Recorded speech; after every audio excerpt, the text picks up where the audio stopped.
always passing by. So on today's video, I'll be talking to you guys about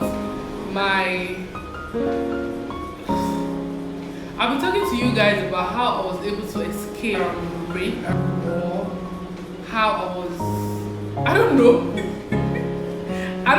In 2020, May 16 to be precise, in a very cool evening. I am very sure a whole lot of you don't know about this story. So today I'll be talking to you about this story. Alright, recently in that area, in the city of Abuja to be precise, we're having life for a while. So I decided to go out and charge in those malam that charge phone. And I left the house at about 6:40 something p.m.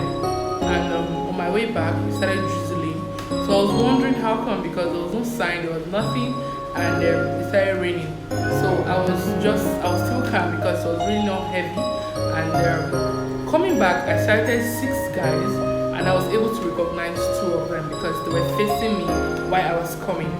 So I was coming and I passed them. Immediately I passed them, I felt this uneasiness in me, and I decided to hasten up, right? So while trying to hasten up, the rain started falling really. So taking another turn, a few seconds to the house, these guys attacked me and held me, and I was really battling. I was struggling, and I struggled, and I didn't know how come, I didn't know how far, but I was able to escape. And while I was trying to escape, I had a lot of bruises on my body. I would have included videos and pictures on this video, but I am not with my phone currently to take out those pictures. And it was raining very heavily, so nobody could hear me while I was screaming. I was trying to get help. And close to the compound, or in front of the compound it happened, I am very sure they heard, which they confirmed afterwards, but they couldn't come out to help. Why? Because they know that area to be a very notorious area, to be a very bad area.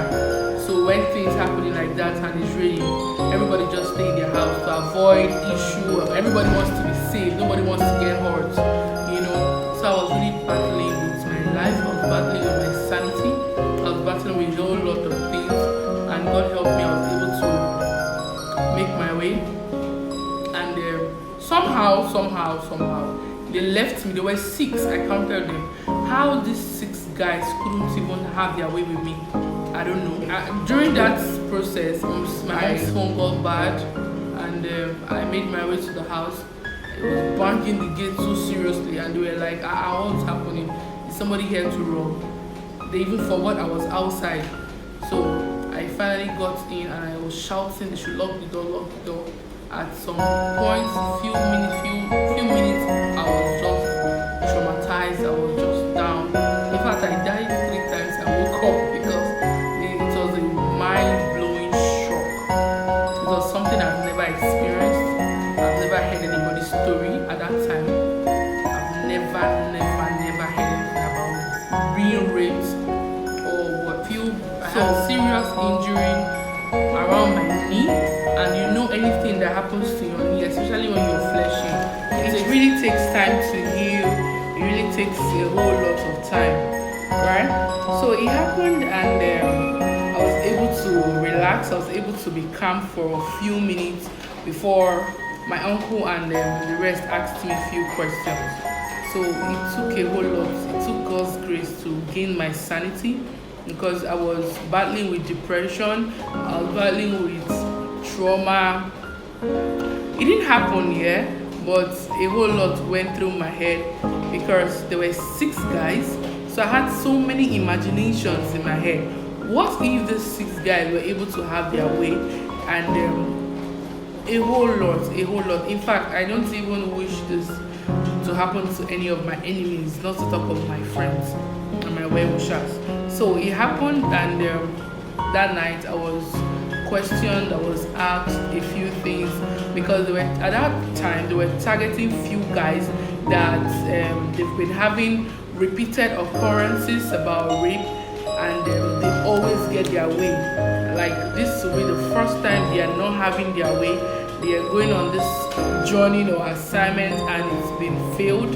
Like, a whole lot testified about. The next morning, people heard about it. People said they heard somebody was screaming, but they couldn't come out because they know what's up with the area. So this was like the first time they're going on such assignments and it's failed. You know, every time they take girls, they must rape them. The six of them get to rape the girl and leave her stranded and shattered. And I'm like, God, if this had happened, how would I have come out? What would have become of me and all of that? A whole lot went through my head and gave me a big shock. It left me with a big shock, and I was depressed for weeks. I was there. So I started with the process of trying to treat myself because I had serious injury. So I started treating myself while investigation was still going on knowing who these guys were, because my uncle at that time he has been targeting some guys, and finally they fell into his trap. And imagine they enter inside his own compound, you know. So in the morning, my uncle asked me if I'll be able to recognize the guys. I told him I'll be able to recognize two because truthfully I saw two of them, but the rest I did not because they backed me. So in the morning they brought few guys, and I picked one from them, and the beating, the whole thing that they did to that boy, it gave me more trauma. I felt so much for them, you know. Then they brought another set of guys. I was able to recognize them. They said, okay, because these are the guys that they've been suspecting. These are the notorious guys in the area. You understand? So a whole lot of things happened that process, and same time I was trying to heal because it was a whole lot for me. Every day of my life I was crying. I was always crying. I was always tearing.